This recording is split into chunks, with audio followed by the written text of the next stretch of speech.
On a été coincé par des embouteillages. Vraiment, je m'excuse. J'espère que vous m'avez pardonné. Hein. Ou bien les gens sont offensés. Alléluia. Amen. Donc, le thème du programme aujourd'hui, c'est le deuxième jour, la deuxième soirée. Et nous allons évoluer. Amen. Donc, hier, j'ai commencé par parler du thème de la loyauté. Et on est allé un peu en profondeur. On a vu ce que c'est que la loyauté, l'importance de développer une culture de loyauté au sein d'une église, au sein d'une vision, surtout quand on est avec un homme de Dieu, alléluia, à qui Dieu a donné une vision. Et je disais que quand Dieu vous amène, bien Dieu vous conduit dans une église, ce n'est pas juste pour une saison, alléluia, c'est pour toute la vie. C'est soit vous qui allez enterrer un jour votre père spirituel, soit c'est lui qui va vous enterrer. C'est pour la vie, alléluia. Donc ce n'est pas juste pour quelques secondes, quelques jours, mais c'est une expérience qui va durer toute la vie. Amen. Et je disais aussi que votre destinée est rattachée à l'église et à la vision de l'homme de Dieu. Et je disais que parfois, c'est cette condition sur laquelle Dieu se base avant de bénir certaines personnes, avant de susciter des millionnaires, des multimilliardaires, des gens influents par rapport à la vision de l'église. Amen. Et je disais que la raison pour laquelle les Israélites, pendant qu'ils ont commencé la marche avec Moïse, la raison pour laquelle il y a une catégorie qui sont restés dans le désert, ils n'ont pas atteint leur terre promise, c'est à cause de certains comportements. Et je disais qu'à travers ces 3 jours de jeûne et prière, l'une des choses que Dieu va nous enseigner, ce sont ses voies. Alléluia. Ésaïe le chapitre 2, le verset 3, il dit, nous irons à la montagne de l'Éternel où il nous enseignera ses voies. Alléluia. Et j'ai donné un verset pour expliquer la raison pour laquelle la différence entre Moïse et le peuple, mais la raison pour laquelle, malgré que le peuple d'Israël, ils ont contemplé des miracles, ils ont expérimenté de bonnes choses, ils ont fini par se rebeller contre Dieu, par se rebeller contre l'homme de Dieu. Amen. Et c'est parce qu'ils ne connaissaient pas les voies de Dieu. La Bible dit dans le livre de Psaumes que Dieu a révélé ses œuvres aux enfants d'Israël, mais il a révélé ses voies à Moïse. Donc ce qui est important à travers ces 3 jours de programme, de nous attendre à connaître plus les voies de Dieu. Comment est-ce que Dieu opère avec son peuple? Comment est-ce qu'il interagit avec son peuple par l'intermédiaire de son nom? Alléluia. Tu peux augmenter le volume si tu veux. Bon, augmente un peu.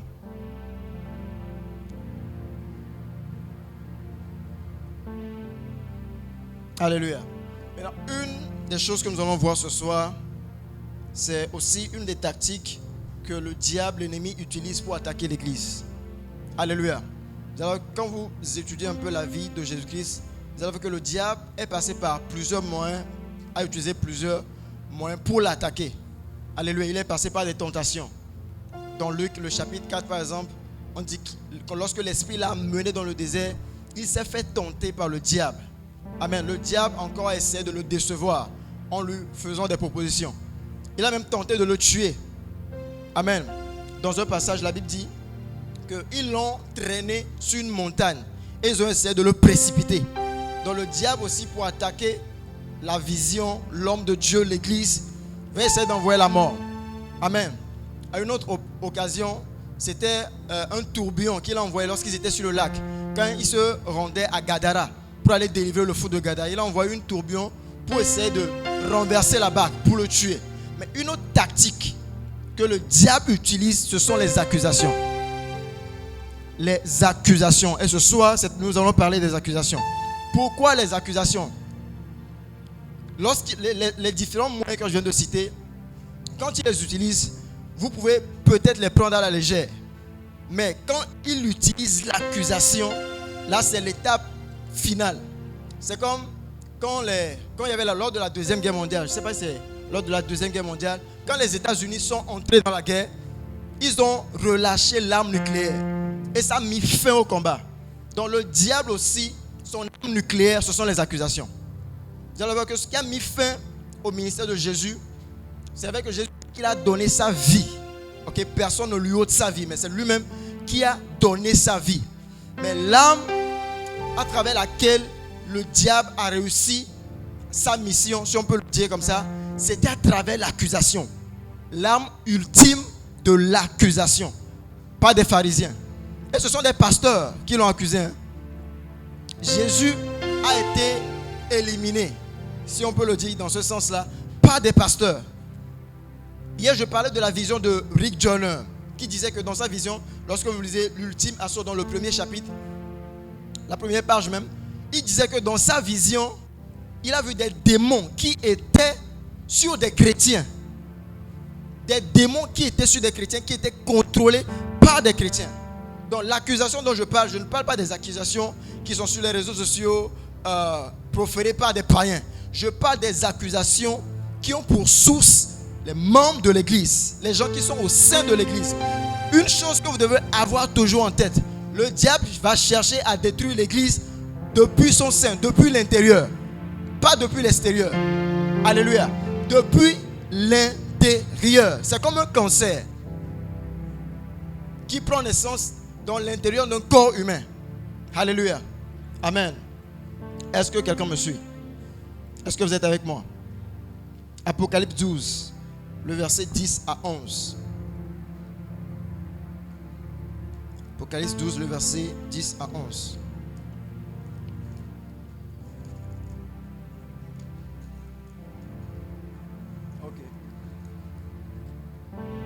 Est-ce qu'on peut lire ensemble?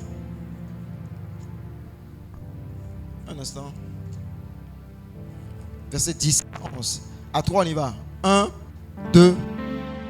Et j'entendis dans le ciel une voix forte qui disait: maintenant le salut est arrivé, et la puissance, et le règne de notre Dieu, et l'autorité de son Christ, car il a été précipité, l'accusateur de nos frères, celui qui les accusait devant notre Dieu jour et nuit. Verset 11. Et ils l'ont vaincu à cause du sang de l'agneau et à cause de la parole de leur témoignage. Et ils n'ont pas aimé leur vie jusqu'à craindre la mort. Alléluia. Est-ce qu'on peut acclamer pour la parole de Dieu? Dans ce passage, la Bible parle d'un accusateur qui était au ciel, qu'on connaît tous, Lucifer. Et on dit qu'il y a eu guerre dans les cieux. Et l'accusateur, après cette guerre, a été précipité. Il a été chassé des cieux. Et on a lu un proverbe, un passage dans le livre de Proverbes, où la Bible dit: chasser le moqueur. Et quoi? Et la dispute prendra en fait. Donc lorsqu'ils ont chassé Lucifer, la guerre a cessé. Mais quelle a été la conséquence positive lorsque l'ennemi a été précipité? La première des choses, on dit que le salut est arrivé. Donc la première raison pour laquelle vous devez lutter contre l'accusation au sein de l'église, je ne le répète pas, l'accusation qui est en dehors, non, parce que les païens vont toujours vous accuser, mais l'accusation qui va détruire l'église de l'intérieur, c'est l'accusation qui vient des chrétiens, qui vient des fils et des filles de votre Père, des personnes qui sont parmi vous, qui sont venus. Vous pensez qu'ils sont venus aussi écouter la parole de Dieu, prier avec vous, mais ils ont une autre idée derrière la tête. Ils sont contrôlés par l'ennemi, Lucifer, Satan. Alléluia. On l'appelle l'accusateur des frères. On dit, il y a d'abord quoi? Le salut qui est arrivé. Donc vous allez voir que quand ces œuvres d'accusation sont en train d'être encouragées ou bien se produisent à l'église, vous n'allez pas garder ou bien gagner le maximum d'âmes. Bien, même quand vous allez faire l'effort d'inviter des gens à l'église, à cause de cet esprit d'accusation qui règne dans l'église, vous n'allez pas pouvoir garder ces personnes. Alléluia. Hier, j'ai parlé de l'amour, d'une culture d'amour qui doit être cultivée dans l'église pour permettre à ce que lorsque les hommes viennent, qu'ils puissent se sentir en famille. Mais lorsque cet esprit d'accusation est à l'œuvre au sein d'une église, les âmes ne sont pas gagnées. Alléluia. La Bible dit dans 1 Timothée que ce que Dieu veut, c'est que tous soient sauvés et parviennent à la connaissance de la vérité. Donc Dieu a toujours été dans ce business-là de gagner des âmes. C'est son ultime but, le salut des âmes. Donc lorsque vous ne combattez pas cet esprit d'accusation, vous allez voir que le salut, le plan de salut que Dieu a prévu pour cette église, ce projet ne verra pas le jour. Parce qu'il y a des accusateurs qui sont là et qui critiquent tout. qui accuse l'homme de Dieu, qui accuse les frères même qui sont au sein de l'église. Alléluia. Donc ça c'est la première des choses que vous allez acquérir comme avantage lorsque vous faites face à cet esprit d'accusation. La deuxième des choses, la puissance.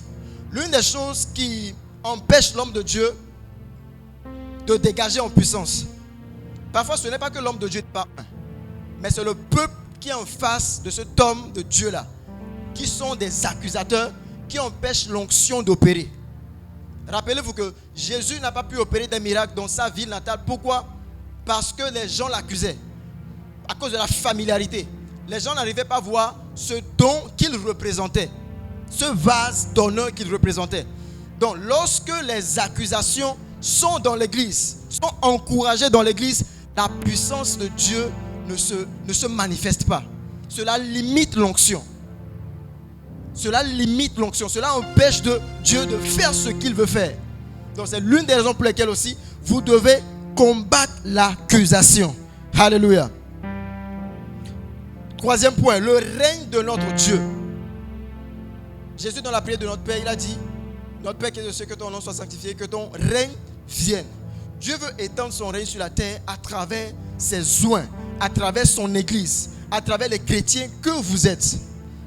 Mais quand vous laissez cet esprit d'accusation prendre place au milieu de vous, utiliser les gens, vous allez voir que ceux qui ne pourraient pas être manifestés. Par tuer accusation, vous allez voir que le Saint-Esprit n'arrive plus à mouvoir. Et qu'est-ce qui apporte le règne de Dieu? Qu'est-ce qui suscite le règne de Dieu? C'est le Saint-Esprit qui fait son œuvre. Donc lorsque l'accusation est promue à un endroit, cet esprit d'accusation vient prendre la place, vient prendre la première place dans le cœur des gens, dans la pensée des gens.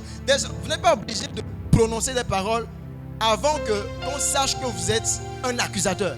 L'accusation, ça commence d'abord par des murmures dans la tête. Lorsqu'on donne des instructions, l'homme de Dieu dit, quand vous lisez l'histoire, l'interaction de Moïse avec les Israélites, dans tout leur parcours, vous allez avoir pitié de Moïse. S'il ne jouait pas le rôle de sacrificateur et en même temps de prophète, je suis sûr que de la même manière que Élie a invoqué le feu des cieux et qui a consumé des gens, il allait le faire aussi contre ces rebelles-là, ces personnes qui sont rebellées contre lui. Mais parce qu'il était un sacrificateur, il apportait les requêtes du peuple vers Dieu. Et il était un prophète, il apportait l'instruction de Dieu vers le peuple. Et vous allez voir qu'à plusieurs reprises, Dieu était en colère. Dieu a manifesté sa colère. Mais en tant que sacrificateur, il a intercédé pour le peuple. Alléluia. Parfois, ce n'est pas que l'homme de Dieu ne peut pas vous maudire. Certaines malédictions, parfois vous allez faire des choses, l'homme de Dieu sera vraiment énervé et il sera poussé à prononcer une malédiction. Pas parce que c'est une mauvaise chose. Non. Parfois, vous allez voir que même Dieu a utilisé les malédictions dans la Bible pour protéger certaines choses. Alléluia. Donc ce n'est pas que les hommes de Dieu ne peuvent pas. La raison pour laquelle ils s'empêchent de maudire, de relâcher des malédictions, c'est parce qu'ils ont l'esprit de Christ, qui est l'esprit d'amour. Ce sont des bergers, avant tout ce sont des bergers. Amen. Mais vous ne devez pas pousser à bout les hommes de Dieu, les serviteurs de Dieu, pas vos comportements, pas vos accusations, pas vos comportements. Alléluia. Quatrième point. L'autorité de son Christ. Il y a une autorité que Jésus-Christ veut manifester personnellement dans la vie de tout le monde. Dans la vie de tout un chacun d'entre vous. Christ veut régner. Christ veut avoir une relation personnelle avec tout le monde. Amen. Jésus veut développer cette relation personnelle avec tout le monde. Mais partout l'accusation règne, le Saint-Esprit n'arrive pas à ouvrir.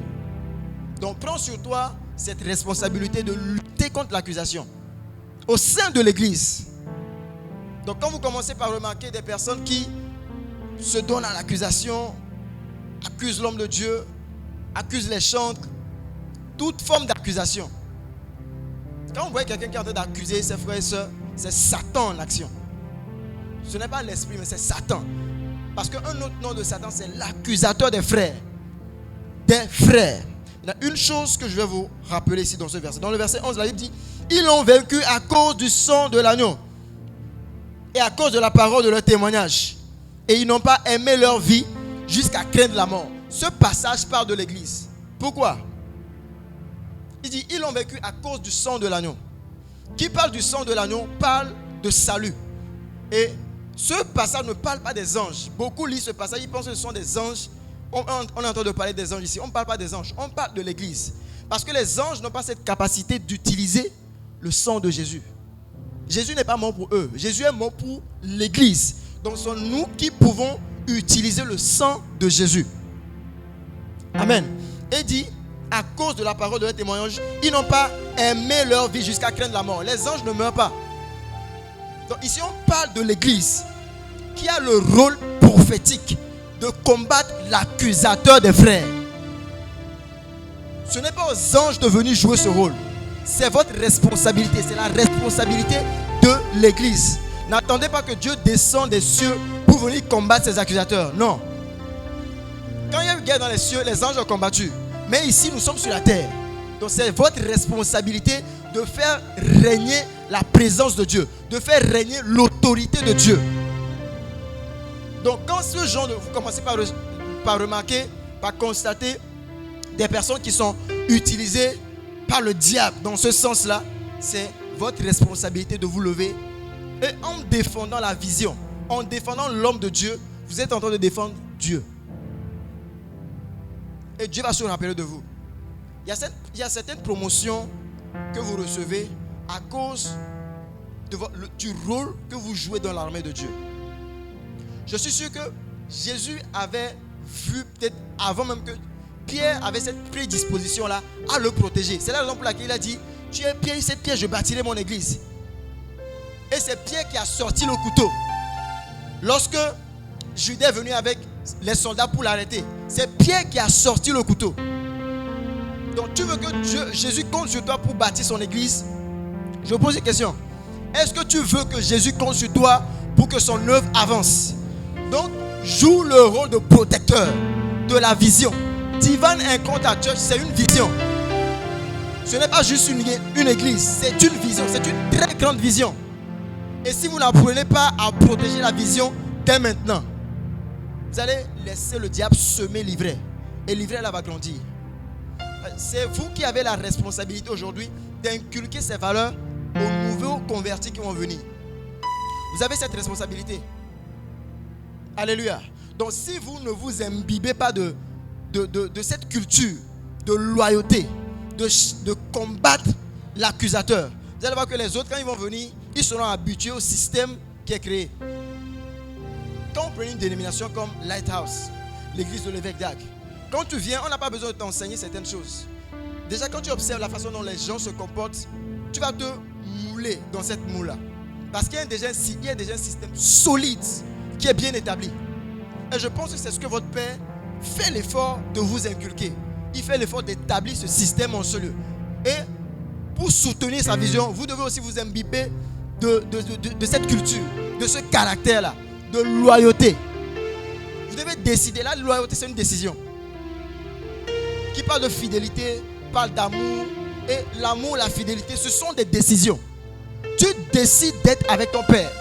Moi, par exemple, j'ai décidé d'être avec l'apôtre Germain. Peu importe ce qui va se passer. Il y a eu des problèmes entre nous.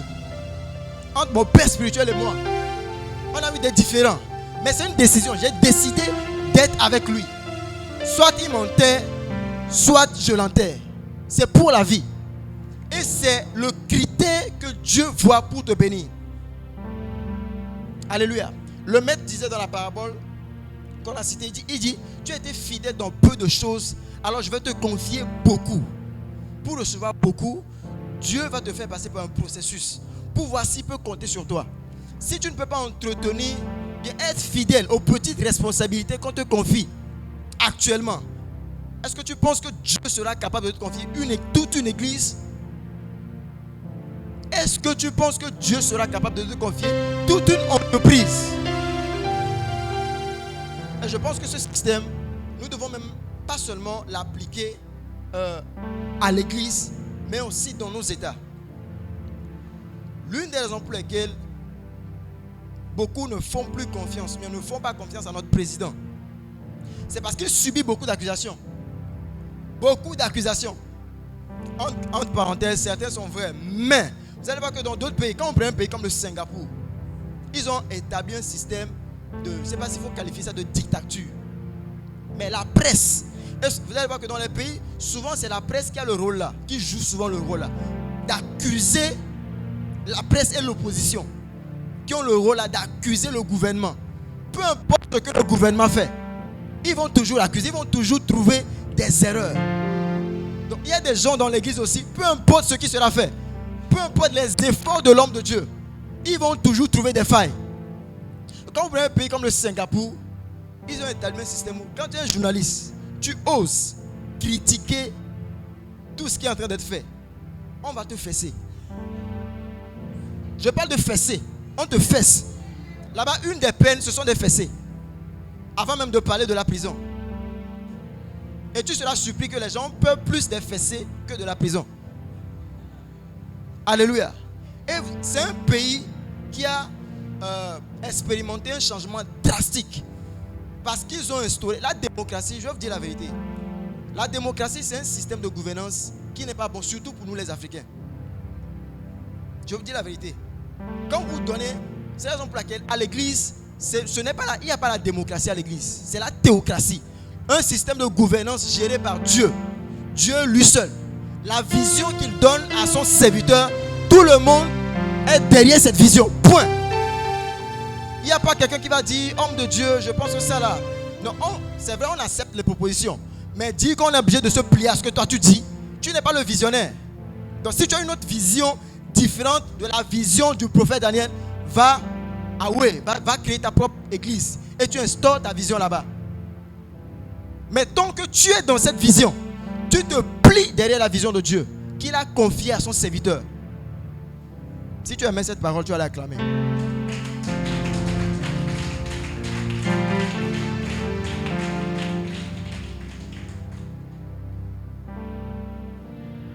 Alléluia. Et c'est bizarre, vous allez voir que dans ce pays, on a un problème, c'est que quand un homme Dieu essaie de susciter un homme de Dieu, c'est quand Dieu veut élever un peuple, élever une famille, une communauté, il n'élève pas tout le monde. Il choisit une personne. Et tout le monde se range à cette personne pour jouir de la même grâce. Vous allez voir des gens actuellement proférer des accusations contre l'évangéliste Movi, proférer des accusations contre les hommes de Dieu, que Dieu est en train d'élever dans ce pays pour donner une voix à ce pays. Disons la vérité, à part l'évangéliste Movi, quel homme de Dieu dans ce pays a fait parler de ce pays comme nous Movi? Personne. Donc nous en tant qu'église, parce que ce message ce n'est pas seulement pour Divine Encounter Church, c'est pour tout le corps du Christ. Pour tout le corps du Christ, arrêtons ces genres d'accusations. Arrêtons d'accuser les hommes de Dieu. Quand tu vois un homme, on l'appelle homme de Dieu. Quand tu le vois dans des trucs bizarres qui ne te plaisent pas, laisse-le dans son coin. Jésus dit, qui es-tu pour juger le serviteur d'un autre? Tant que ce n'est pas ton serviteur, tant que ce n'est pas toi qui l'as envoyé commencer l'œuvre qu'il est en train de faire là, laisse-le rendre des comptes à son Dieu. Il faut le laisser dans son coin. Et souvent c'est à cause de nous chrétiens, qui proférons des accusations contre les hommes de Dieu. C'est ce que des païens voient et ils ne peuvent pas venir à Christ. La dernière fois, j'étais par hasard sur TikTok et j'ai vu un jeune homme qui était en train de reprendre un soi-disant pasteur qui accusait nous Movi. Il disait que dans la Bible, il n'y a pas de camp de prière dans la Bible. Donc nous Movi n'a pas le droit de créer un camp de prière. Et il est en train de l'accuser. Et le gars c'est un païen, le gars ce n'est même pas un chrétien. Il dit mais comment est-ce que toi tu es en train de proférer ce genre de paroles et tu penses que quelqu'un comme moi peut décider un jour de te suivre? Donc il nous observe, le monde nous observe. Ils observent nos faits et gestes. Tout ce que nous disons, ils nous observent. Donc quand vous voyez la confusion qui règne aujourd'hui dans le corps du Christ, c'est normal que certaines personnes se posent des questions avant de penser même venir à Christ.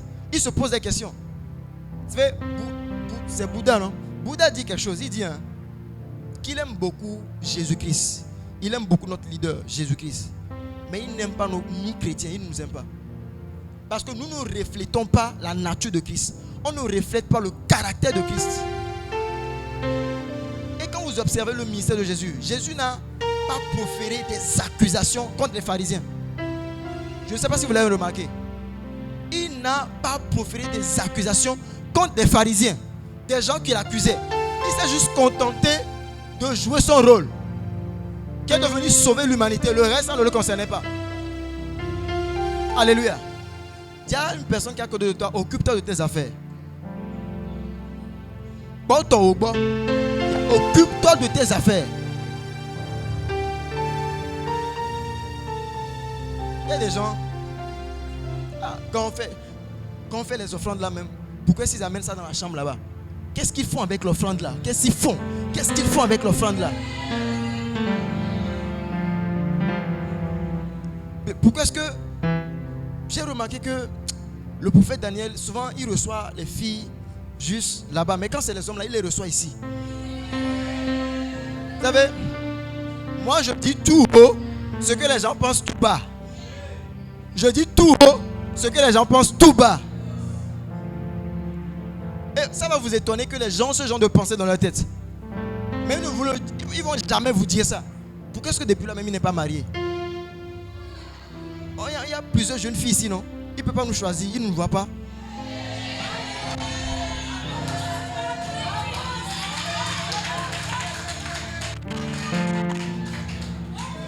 Alléluia. Qu'est-ce que nous on a fait? On est avec lui, on prie tout le temps. On fait des choses pour qu'il nous remarque, mais il ne nous remarque jamais. Après, il va aller prendre une fille quelque part qu'on ne connaît même pas, qui n'a jamais été avec nous. Il va venir nous dire, je vais me marier. On est ici, on l'attend.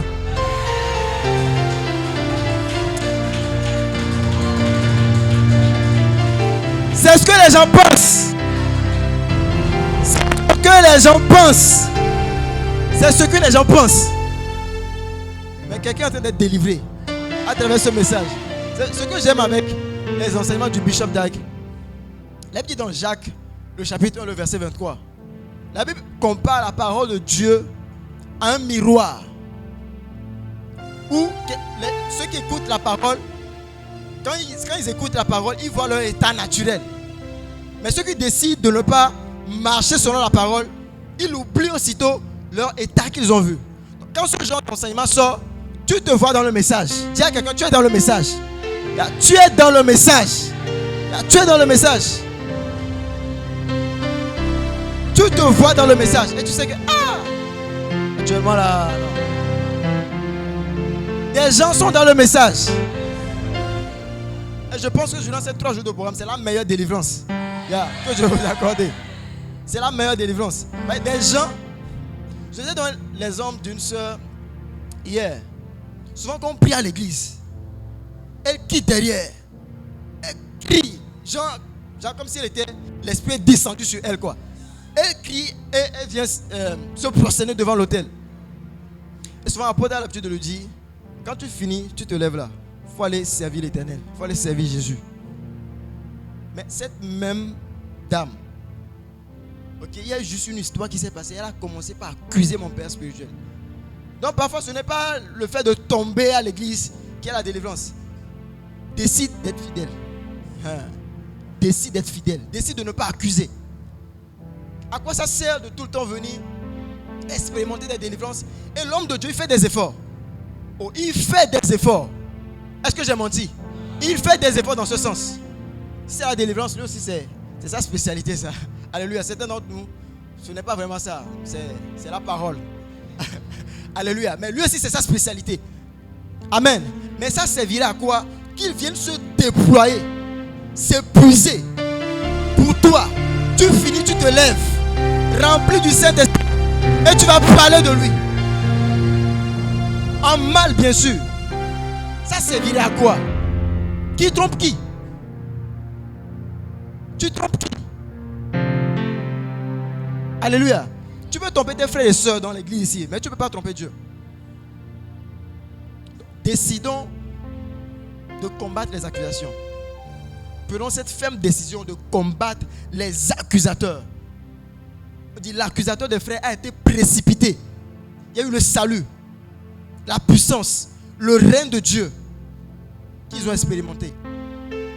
Vous allez voir que si plus vous honorez votre homme de Dieu, plus Dieu sera disposé à libérer sa puissance. Les miracles que Dieu a fait dans le désert, c'était à cause de Moïse. Si ce n'était pas à cause de Moïse, Dieu allait laisser mourir dans le désert là-bas. Dieu n'a pas forcément besoin d'eux pour faire ce qu'il voulait faire. Dieu pouvait susciter un autre peuple, les éradiquer et susciter un autre peuple. C'était à cause de Moïse, parce qu'il était dans l'office de sacrificateur et il intercédait pour eux. Mais au final, et Moïse et le peuple, cette catégorie-là, ils n'ont pas atteint la terre promise. Vous êtes en train d'aller à une destination. Divine Encounter Church, vous avez entamé un voyage. Alléluia. Vous avez entamé un grand voyage, un long et grand voyage. Il y aura beaucoup de choses qui vont se présenter. Mais décidez de rester fidèle. C'est une décision, quoi. Je vous dis, moi j'ai eu à me chamailler avec mon père spirituel. Pas jusqu'au point où je vais lui manquer de respect. Non. On n'était pas d'accord sur des points. Mais, je suis son Pierre. Quelqu'un va se lever contre lui et puis je vais me taire. Non. Je dis la dernière fois qu'il y a des filles qui sont levées contre lui à la suite de certains problèmes pour le combattre. Je préparais des dossiers. Alléluia. Parce qu'ils pensent qu'ils ont nos dossiers. Mais nous autres, on a leur dossier. Je préparais des dossiers. C'est mon père qui m'a dit non, il faut laisser. Il doit laisser. Donc, joue ce rôle-là. Joue ce rôle. Décide d'être le Pierre de Jésus. Cette personne sur qui Dieu peut compter pour bâtir son église. Pour bâtir son église. Pour bâtir son église. Et je vous allez voir que même l'église catholique là, ils disent qu'ils ont construit leur dénomination sur Pierre. Ou bien c'est Pierre est considéré comme le premier pape de l'église catholique. Ou bien, s'il n'avait pas joué ce rôle, est-ce que vous pensez qu'il allait recevoir l'honneur là? Non. Décidez de protéger la vision. Décidez de protéger la vision. Parce que vous êtes en train d'aller quelque part. Il y a une destination. Une terre promise que Dieu vous a réservée. Et plus le ministère Dieu est en train de lever le ministère, Dieu va changer également vos finances. Dieu va vous repositionner. Je n'ai pas dit positionner, j'ai dit repositionner. À cause de la vision. Parce qu'un jour, le prophète aura besoin d'un ministre qu'il peut appeler et dire, j'ai besoin que tu ailles parler au président en ma faveur. Et ce ministre est ici. Ce ministre est ici. Il aura peut-être besoin de débloquer un fonds. Peut-être qu'ils ont, à un moment, vous aurez peut-être des milliards. L'église aura des milliards. Et vous aurez besoin de quelqu'un pour déplacer les fonds. Mais si vous n'avez pas un directeur de banque dans cette église, ce ne sera pas facile. Alléluia. Donc, c'est en fonction de la vision que Dieu suscite les gens, que Dieu positionne les gens. C'est en fonction de la vision. Toutes les grandes églises qui existent dans ce monde, ils ont soit des gens dans le gouvernement, des gens qui sont haut placés. Toutes les églises qui ont été levées à une grande position, ils ont des gens, des hauts fonctionnaires, des ministres, même des présidents. Donc, quand tu protèges la vision, Dieu va te repositionner. Alléluia. Je ne pense pas que le travail que tu fais actuellement, on te paie peut-être, tu as un salaire à 6 chiffres. C'est ce que Dieu souhaite pour toi. Non. J'ai bien dit 6 chiffres. C'est pas ce que Dieu souhaite pour toi. Il dit, si vous êtes obéissant, vous allez manger les meilleures productions du pays. Il dit les meilleures productions du pays.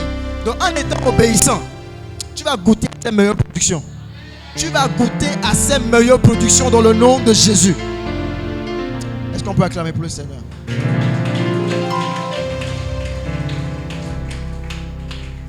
Récemment, il y a quelque chose qui s'est passé, qui est en train de se produire actuellement au Ghana, contre le bishop Adina Sarr.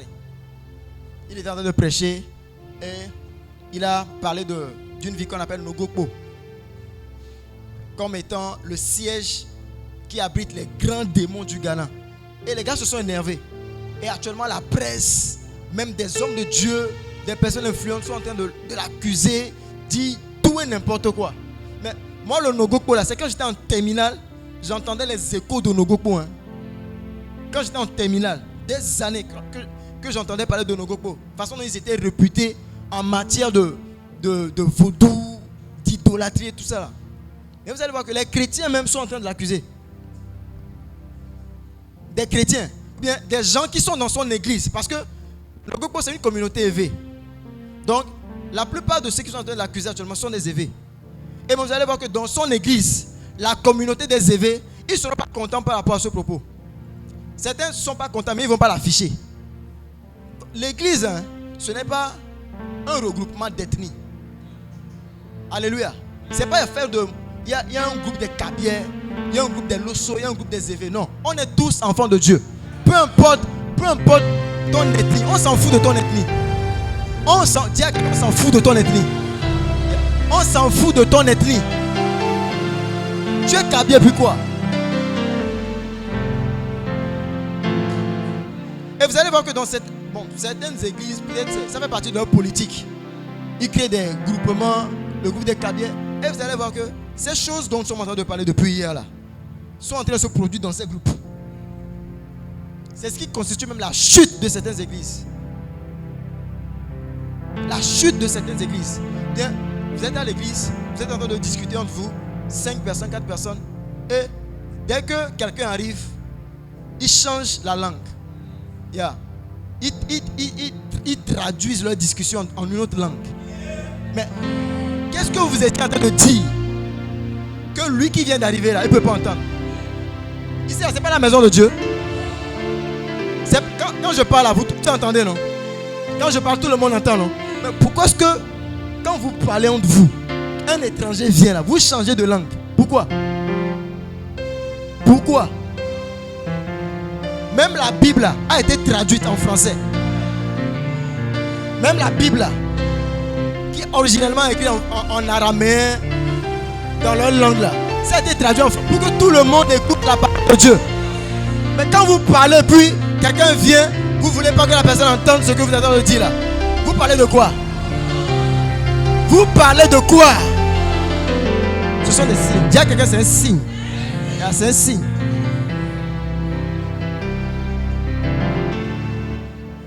Nous allons rapidement voir quelques lois de l'accusation.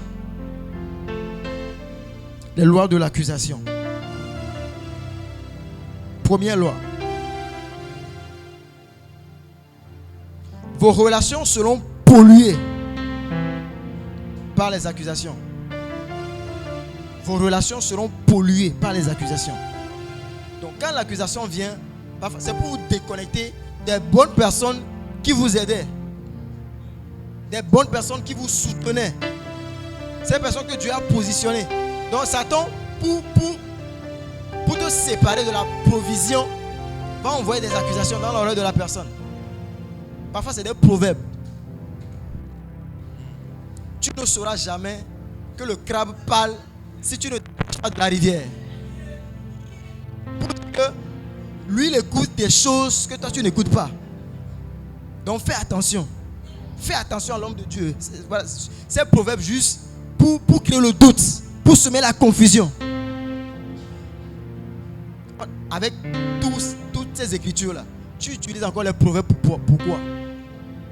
Avec tout ça là, tu utilises les proverbes pourquoi? Est-ce que tu as fini de lire la Bible pour utiliser des proverbes? Mais si tu as une pensée, si tu veux dire quelque chose, ouvre ta bouche et libère-toi. Vaut mieux quand vous avez des suggestions, des pensées, des propositions, venez voir l'homme de Dieu. Homme de Dieu, je pense que, je pensais à ça. Je me dis que si on peut faire ça comme ça, ça serait bien. Et lui maintenant il va vous instruire. Si l'idée là vient de Dieu, il va vous dire ça vient de Dieu. Parfois il y a des idées qui ne viennent pas de Dieu. C'est pour ça que Jésus a dit à Pierre, arrête de moi, Satan. Alléluia. Donc ce genre d'accusation, c'est pour vous déconnecter des bonnes personnes. Vous déconnecter des bonnes relations. Et c'est ce qui se passe souvent. Dans vos familles, tu as peut-être un cousin, vous avez peut-être un homme qui est à l'étranger et tout le monde reçoit quelques billets à la fin du mois de l'oncle là. Maintenant, un cousin là, lui veut tout récupérer pour lui. Donc il va appeler l'oncle qui dit, il a commencé. Quand tu lui donnes de la drogue, donc il n'a pas plus de l'argent. Alléluia. Donc, ce genre d'accusation, c'est pour vous déconnecter de vos bonnes relations. Alléluia. Alléluia. Je pense que l'autre l'aime mieux. L'autre l'aime mieux. Ça va, je vais gérer. Hello. Il y a quelque chose qui se passe actuellement en Ouganda. Je ne sais pas si vous l'avez appris. Où le gouvernement, ou bien le parlement ougandais, ils ont décidé de prendre une loi contre les homosexuels qui décident, les homosexuels séropositifs, qui décident d'aller coucher avec d'autres hommes, ou bien avec des personnes du même sexe. Et l'une des sentences, c'est la mort, c'est la peine de mort. Et quand ils ont pris cette décision, les États-Unis, il y a eu des polémiques, il y a eu des critiques. Les journalistes ont commencé à les critiquer, Amnesty International a commencé à les critiquer. Et les États-Unis ont décidé de couper une partie des aides qu'ils leur donnaient. Donc ces accusations, vous avez vu ce que ça a engendré. Donc l'objectif de l'accusation, c'est de te déconnecter de ta provision, de tes relations. Ces personnes avec qui Dieu t'a connecté. Donc l'accusation vient te déconnecter des personnes. Deuxième loi. Vous serez accusé de l'opposé de ce que vous êtes. Ils ont traité Jésus de Belzéboul. Bon, ça veut dire prince des démons, non? Belzéboul. Vous traitez le vrai prince. Vous lui donnez l'opposé de ce qu'il est vraiment. Quelqu'un qui est venu vous sauver, vous dites qu'il est Belzéboul. Vous serez toujours accusé de l'opposé de ce que vous êtes. Amen. La dernière fois, on était à la maison, je pense que le prophète Daniel était là, chez le prophète Josué. Et une dame nous demandait, je ne sais pas ce qu'elle a vu. Elle dit, est-ce que vous aussi vous faites les sectes là? Ah, qu'est-ce qu'elle a vu jusqu'à... Qu'est-ce qu'elle a entendu? Qu'est-ce qu'elle disait entre elles jusqu'à penser que des jeunes comme nous sommes dans la secte? Un jour, on a accusé le prophète Josué de mangeur de cerveau. Alléluia. Sur sa plateforme Zoom, il a une de ses filles qui a une soeur, je pense au Cameroun bien, d'un pays comme ça. Et la soeur là qui est dans ce pays a un soi-disant mentor spirituel. C'est pas si c'est un marabout. Il dit, votre pasteur là, il mange les cerveaux des gens. Mais là, quand tu regardes le prophète Josué là, est-ce qu'il ressemble à quelqu'un qui mange les cerveaux des gens?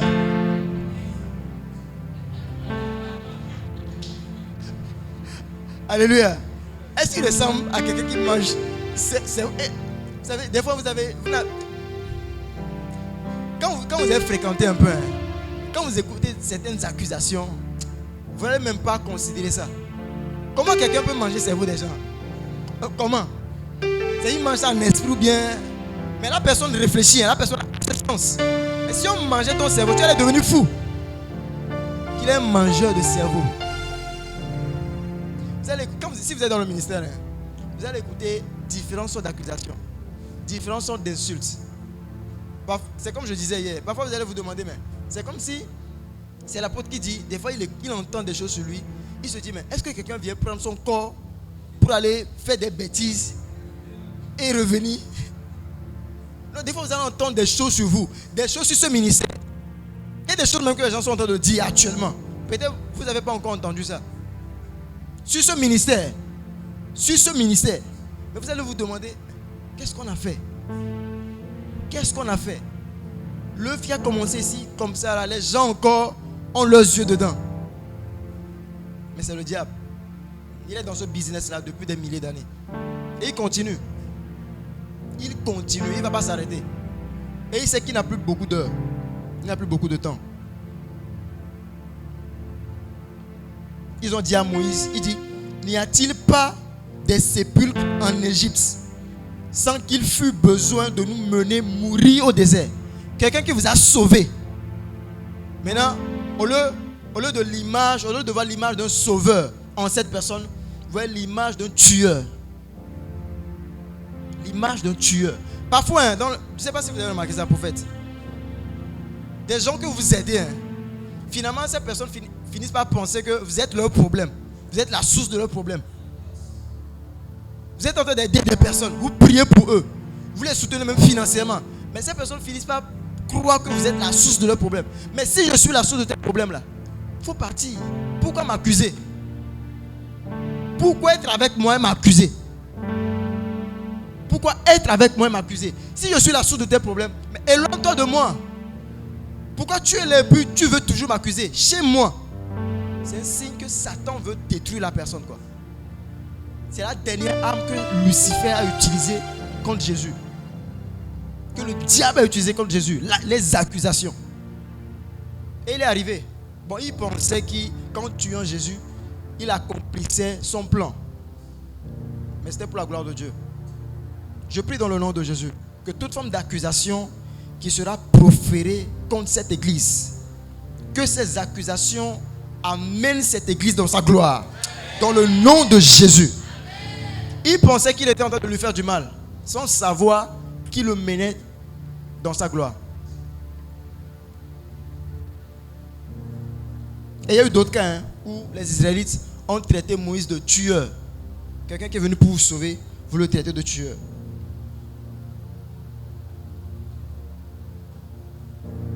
Troisième point. Les accusateurs, bien les accusateurs. Qu'est-ce que j'ai écrit? Voilà, les accusateurs les plus efficaces sont ceux qui sont proches de vous. L'ennemi n'est jamais loin. Et souvent, plus la personne est proche de vous, plus son accusation est lourde. Parce que les gens vont se dire, mais lui, il est tout le temps avec l'homme de Dieu. On le voit tout le temps avec l'homme de Dieu. Donc, s'il dit ça, c'est que c'est vrai. Il a vu des choses qu'on n'a pas vues. Il était proche de la rivière. Donc, il a entendu les crabes parler. Plus la personne est proche de vous, plus son accusation pèse dans le cœur des gens. Raison pour laquelle, quand vous voyez un grand pasteur, assistant par exemple, qui est à côté d'un homme de Dieu, quitter l'homme de Dieu, ça crée beaucoup plus de scandales que lorsque juste un simple membre quitte l'église. Pourquoi? Les gens se posent des questions. Les gens se disent, il était avec l'homme de Dieu. Il dormait même avec l'homme de Dieu. Ils mangeaient ensemble dans la même assiette. Donc s'il dit ça là, c'est que c'est vrai. C'est que c'est vrai. Mais que Dieu nous fasse grâce. Cette personne est totalement épargnée de ce genre d'enseignement, des choses que nous sommes en train de dire. Ce sont des choses qui peuvent arriver à tout le monde. Il y a des choses qui peuvent arriver à tout le monde. C'est la raison pour laquelle tout le monde reste spirituel et beaucoup prier. Pour ne pas être l'objet ou bien l'instrument du diable que le diable va utiliser contre nos pères, contre nos mentors, contre l'église, contre la vision de Dieu.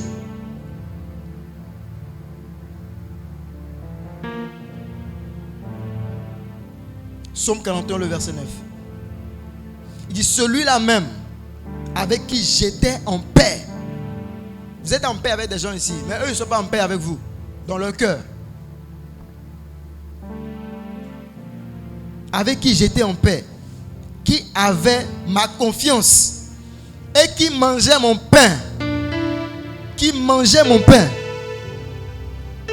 Lève le talon contre moi. Dis, yeah. La personne avec qui tu partages ton pain, tu ne sais pas ce que la personne dit derrière toi.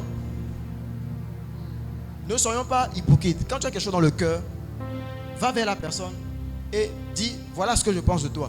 C'est mieux que d'aller derrière la personne et puis de parler. Ça, c'est le comportement des peureux, des faibles, qui ne peut pas se tenir devant une personne et lui dire la vérité en face. Si tu as quelque chose à dire à une personne, à un frère, à une soeur, mais tiens-toi devant la personne et dis-lui ça. Si tu as un frère aussi, il y a une soeur dans l'église que tu commences à remarquer, tiens-toi devant la soeur et dis-lui ta pensée. Alléluia. Tiens-toi devant la soeur et regarde le garçon qui est à côté de toi. Et dis-lui, pose-lui la question. Quelles sont tes intentions?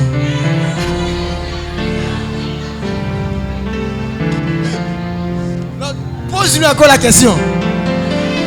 Quelles sont tes intentions? Peut-être qu'il a peur.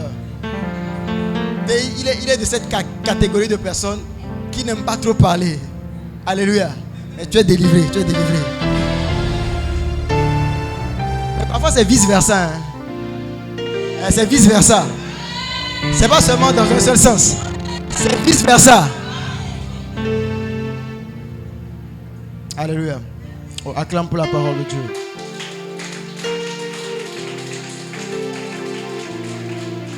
Quatrième point.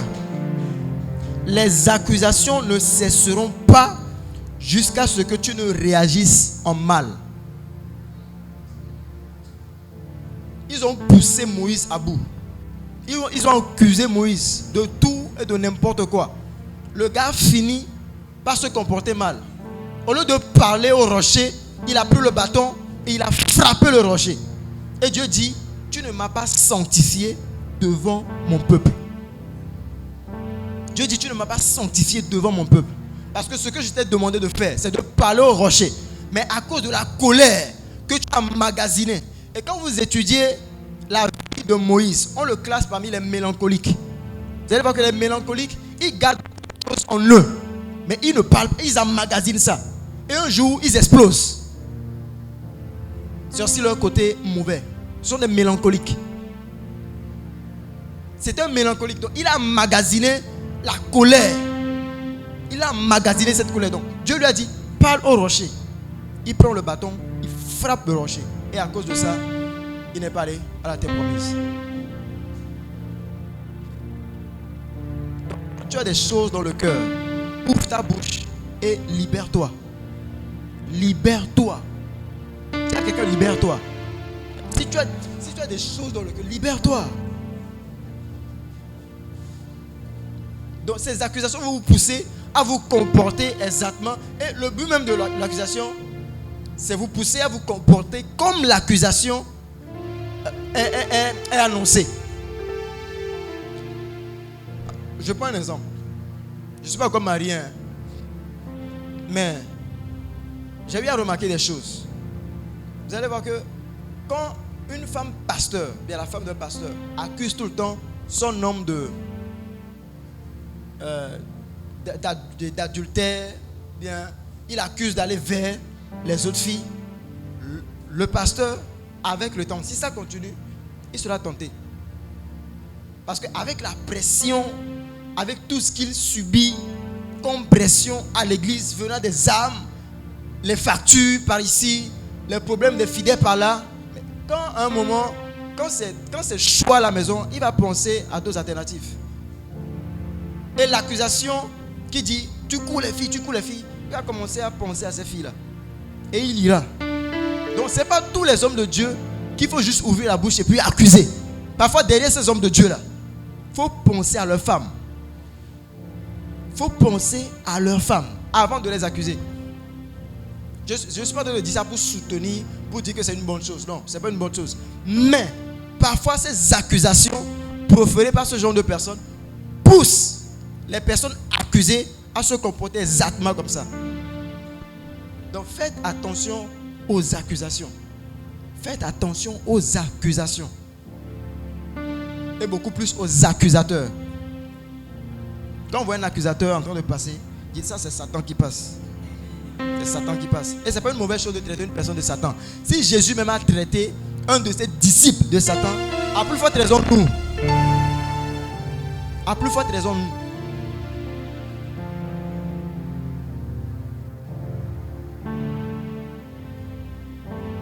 Cinquième point. L'accusateur utilise des expressions non bibliques, des proverbes.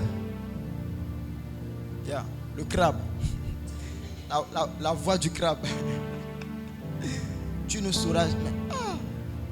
Mais nos ancêtres là aussi, ils avaient des proverbes. Hein?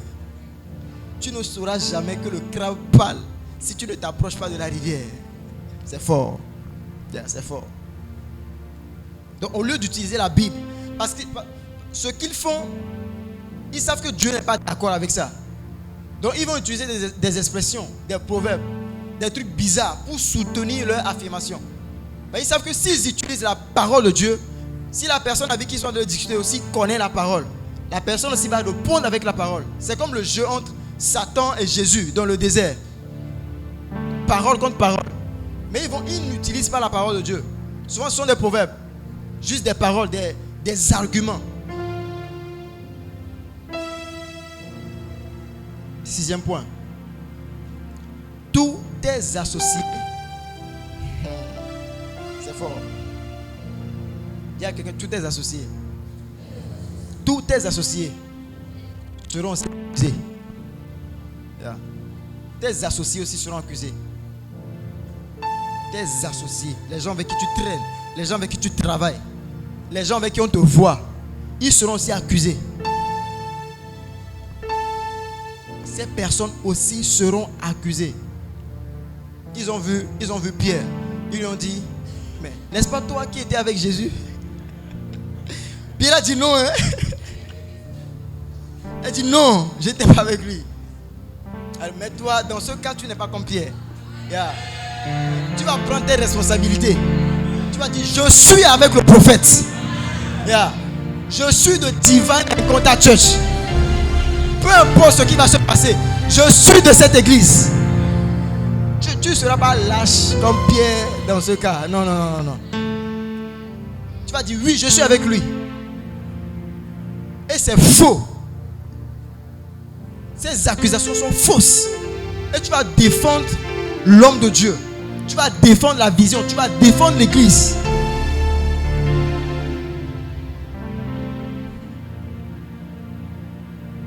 Luc 22, le verset 58.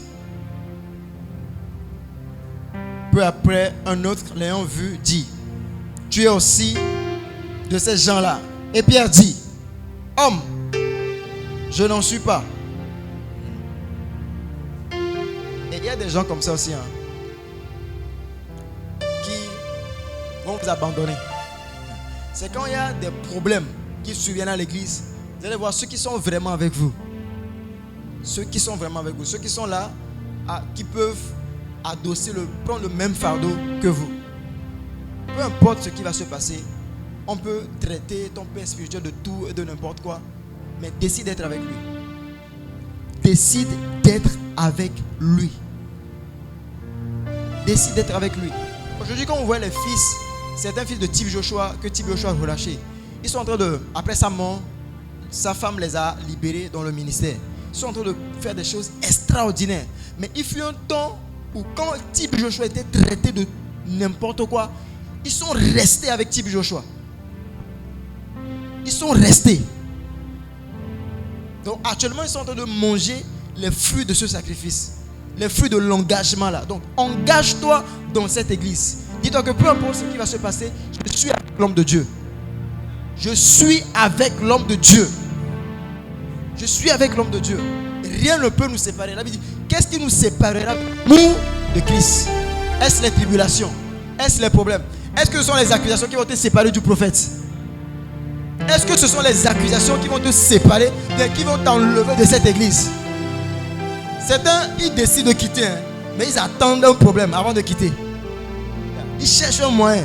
Ils ne veulent pas juste quitter parce qu'on va dire, parce que ce message est sorti, s'ils quittent là, on va dire, ils sont déloyaux. Donc ils vont chercher une occasion, une opportunité avant de quitter. Mais on t'a déjà vu. En tout cas, moi, tu veux dire ce soir, je t'ai vu. Je sais que tu es ici. Donc si un autre jour je te vois ailleurs,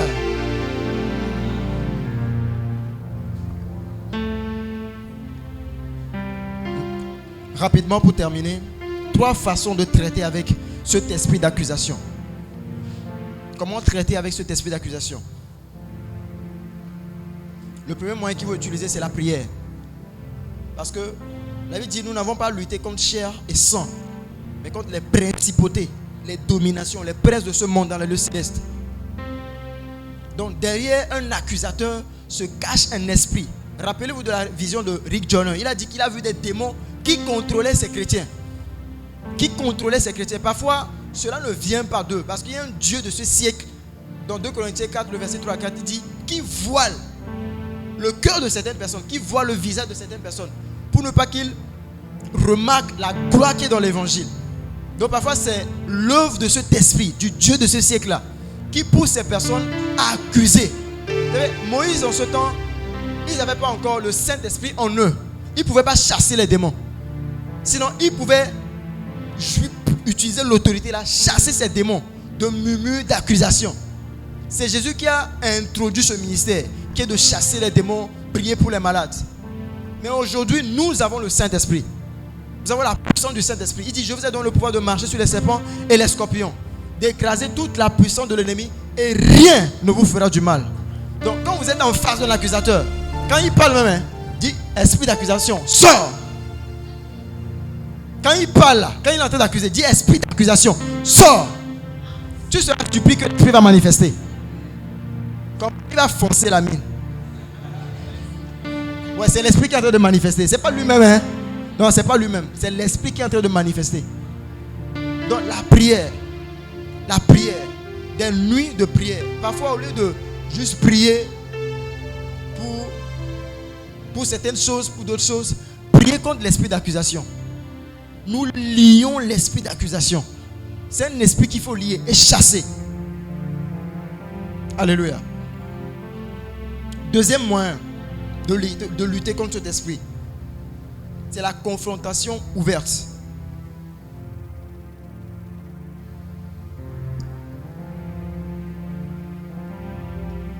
Jean 8, le verset 7.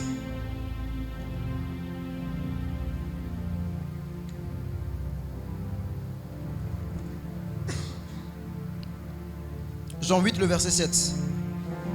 Il dit, je pense qu'on va commencer à partir du verset. Ok, bon, 6. Il disait cela pour l'éprouver, afin de pouvoir l'accuser. Mais Jésus s'étant baissé, écrivait avec le doigt sur la terre. Comme il continuait à l'interroger, il se releva et leur dit, que celui de vous qui est sans péché jette le premier la pierre contre elle. Donc il disait, ces personnes qui t'accusent là, Jésus a adressé directement à ces pharisiens qui accusaient cette dame d'adultère. Il dit, si quelqu'un d'entre vous n'a jamais péché, qu'il lui jette la première pierre. Donc parfois ces accusateurs, il faut les confronter directement. Ne soyez pas étonnés ou bien choqués quand l'homme de Dieu peut-être un jour prend le micro et il fait face à un fidèle et dit, pourquoi est-ce que toi tu fais ça? Parfois c'est un moyen aussi d'humilier l'esprit qui est en train d'utiliser la personne, de confronter l'esprit. Donc pour d'autres c'est l'orgueil. Donc quand vous les confrontez comme ça, l'orgueil là, c'est une façon de tuer l'orgueil et ils deviennent humbles. Troisième, j'ai juste noté, il y a d'autres moyens, mais j'ai juste noté 3 moyens. Le dernier, ce sont les enseignements. Les enseignements. Beaucoup le font par ignorance. C'est pas comme s'ils savaient. Osée 4, le verset 6 dit, mon peuple est détruit faute de connaissance. Il dit, parce que tu as rejeté la connaissance de Dieu, je vais aussi te rejeter. Donc beaucoup n'accordent pas trop d'importance aux voix de Dieu. Aux voix de Dieu. Il y a une différence entre les œuvres de Dieu et les voix de Dieu. À travers les voix de Dieu, vous saurez ce qu'il faut faire, ce qu'il ne faut pas faire. Si les Israélites dans le désert connaissaient ces voix de Dieu, ils allaient savoir que ce n'est pas une bonne chose de se dresser contre l'autorité établie par Dieu sur eux. Ils allaient savoir que Dieu a dit, ne touchez pas à mes oins. Ils allaient connaître ce genre de principes spirituels très importants et ils allaient les respecter. Mais beaucoup se lancent dans l'accusation, font des choses bizarres parce qu'ils ignorent les principes de Dieu. Ils ignorent la parole de Dieu. Donc très souvent, il faut enseigner ce genre de choses. Et c'est votre responsabilité, pas seulement la responsabilité de votre père. C'est votre responsabilité aussi. Lui, il a la responsabilité de vous équiper. Vous équiper pour l'œuvre du ministère. Dans Ephésiens 4, le verset 11 à 12, le verset 12. Vous équipez pour l'œuvre du ministère. Donc ces enseignements, lorsque vous les recevez, ce n'est pas seulement pour garder ça pour vous. Les nouveaux convertis qui viennent, les nouvelles personnes qui viennent, il faut leur transmettre l'esprit là. Ces enseignements, c'est un esprit. Jésus a dit, les paroles que je vous ai dites sont quoi? Esprit et vie.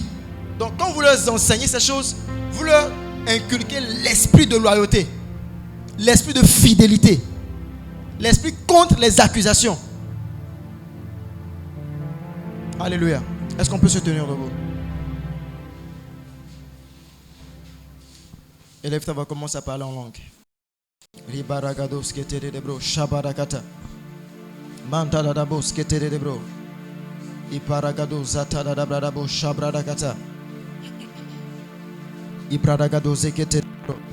Mantadadaba, shabradakata dadabra. Liparagado ketere debro. Agadadadaba, shabradakata dadabra. Iparagados ketere debro, shadagades ketere debro.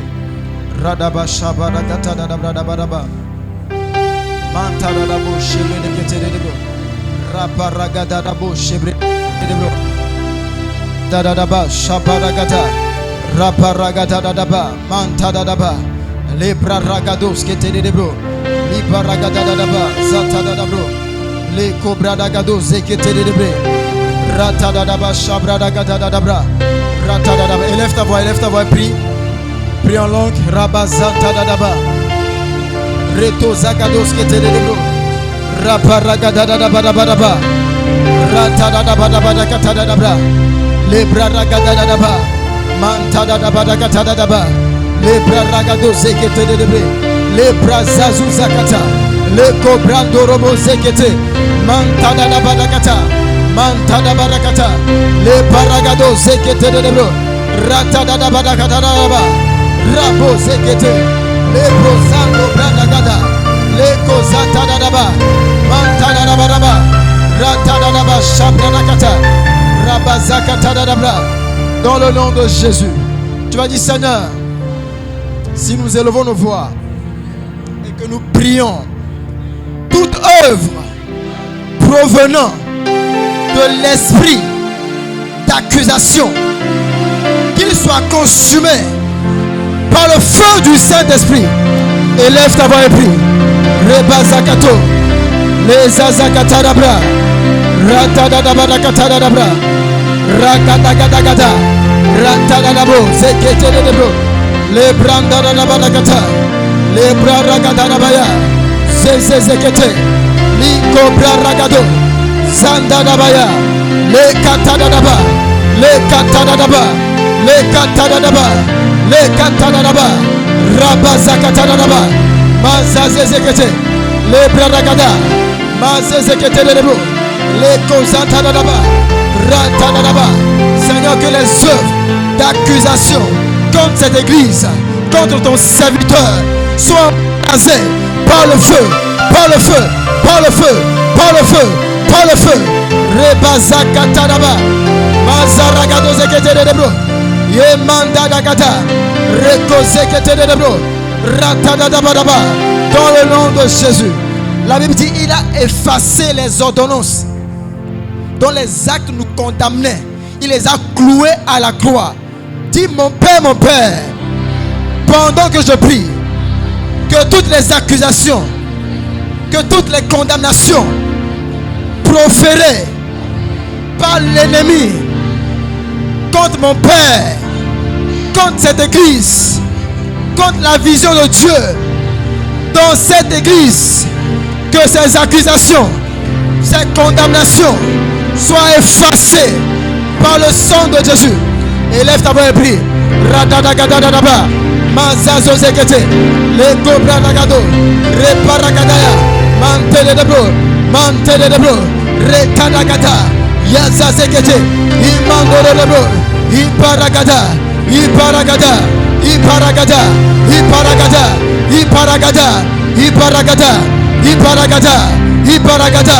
Ratatataba, Malebosekete, Lendoloboya, Yemandere debo, Rakozakate, Rezazua Kaparie, La Katobra, Mazua Kaparia, Lekete, Ratatatata, Maragado Zekete debo, Lezuzakaterabra, Lebelekete debo, Mantadadaba, Rakataraba, Rakatakata, Rebazakato, les mandolobo, Zebelekete debo. Dans le nom de Jésus, nous allons faire cette prière. Nous allons prier contre les malédictions générationnelles. Pourquoi? Moïse, tant bien même que ce sont les Israélites qui l'ont poussé dans la colère et qu'il a désobéi contre Dieu, il y avait une malédiction qui agissait dans la vie de Moïse. Alléluia. Rappelez-vous, lorsque Jacob était en train de bénir ses fils, quand c'était autour de Lévi, Moïse provient de la tribu de Lévi. Il a dit, je maudis la colère de Lévi. Mais dans cette malédiction est passée a traversé des années, des générations, et a trouvé une faille qui était la colère, et s'est manifestée. Le gars n'a pas atteint sa terre promise. Dans tout ce qu'il a fait, ce serait vraiment déplorable que dans tout ce que nous faisons comme œuvre, avec nos sacrifices, le gars a sacrifié sa famille,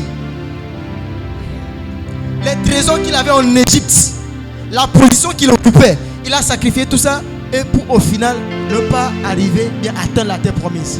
Tu as dit, mon père, pendant que je prie, toute malédiction générationnelle qui attend mon point de faiblesse ou bien mes dons de faiblesse pour se manifester dans ma vie, pendant que je prie, la Bible déclare dans Ésaïe 7, le verset 7, cela n'arrivera pas, cela n'aura pas lieu.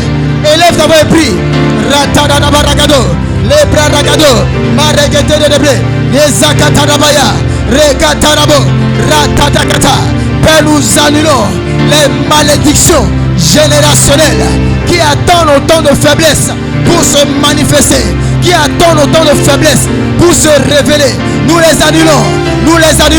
Ésaïe 7, le verset 7. La Bible déclare que cela n'arrivera pas, cela n'aura pas lieu.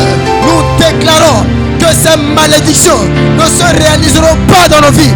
Rakatarabo, Yeparagado, Lekete de Deblé, Zekete de Debro, Iparagadaria, Ratatata, Rabaragado Zekete de Debro, Yemanana Malakata, Yezua Zakato Libre, Rete de Debo, Mantaraba, Yeparagadabaya, Raparagadabaya, Reparagado Zekete de Debre,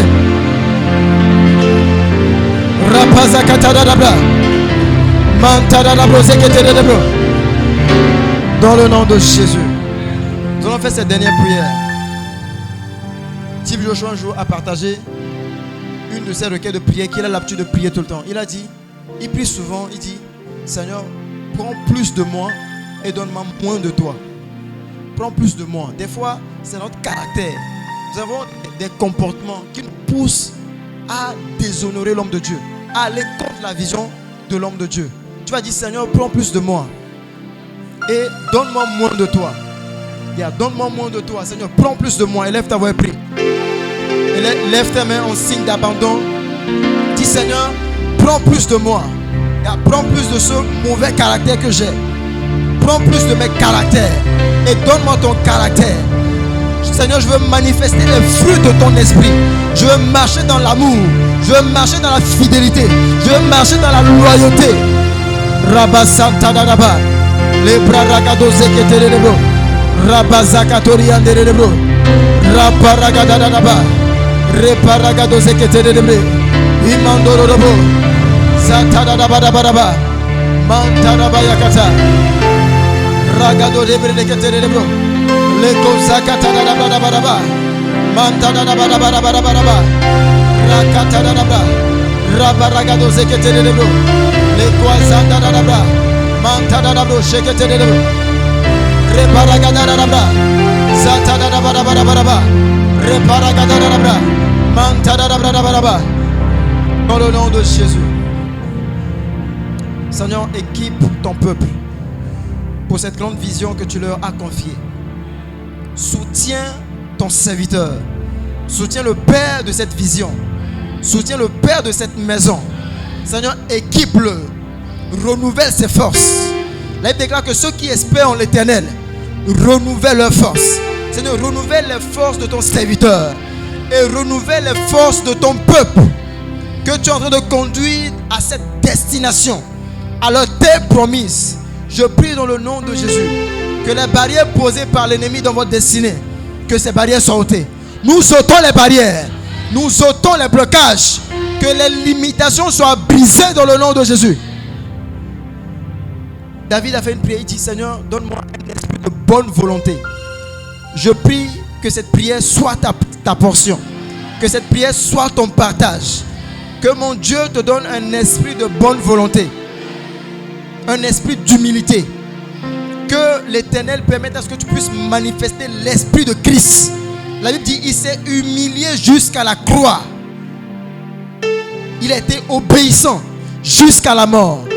Que l'Éternel t'accorde cet esprit d'obéissance, cet esprit d'humilité, dans le nom de Jésus. Est-ce qu'un enfant de Dieu peut me dire Amen? Acclame très fort le Seigneur.